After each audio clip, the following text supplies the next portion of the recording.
hundreds of other places around the world they could buy them, is really fairly remarkable. And you know, it harkens back to Jeane Kirkpatrick's famous speech at the 1984 Republican National Convention, where she talked, it was in Dallas, but the Democrats had met previously in San Francisco, Speaker Pelosi, and Jeane talked about the San Francisco Democrats and their views, and she said, they always blame America first. And here was another example in the Mexican drug situation,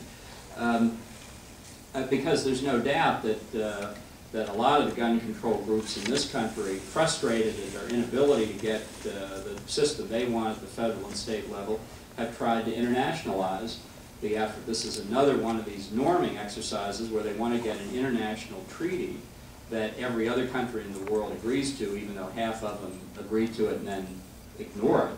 But they would bring that back to the Senate and say, we don't want the U.S. to be isolated, you need to pass this, and we would have gun control brought in indirectly. You know, one of the most controversial things I said when I was in the Bush administration was in 2001 at one of these UN conferences it was called on small arms and light weapons, where I said the United States is not going to agree to any international convention that if enacted as positive law in our country would violate our Constitution.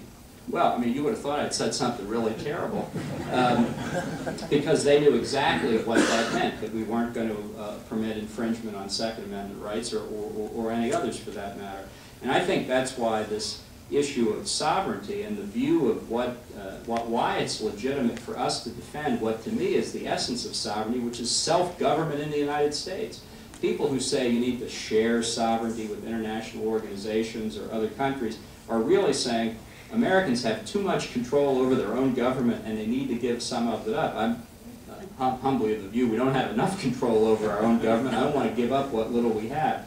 So this is, I think, emblematic of a strain of thought in American life, and I think it's one that is very nearly controlling in the Obama administration. Thanks again. Thank you all very much.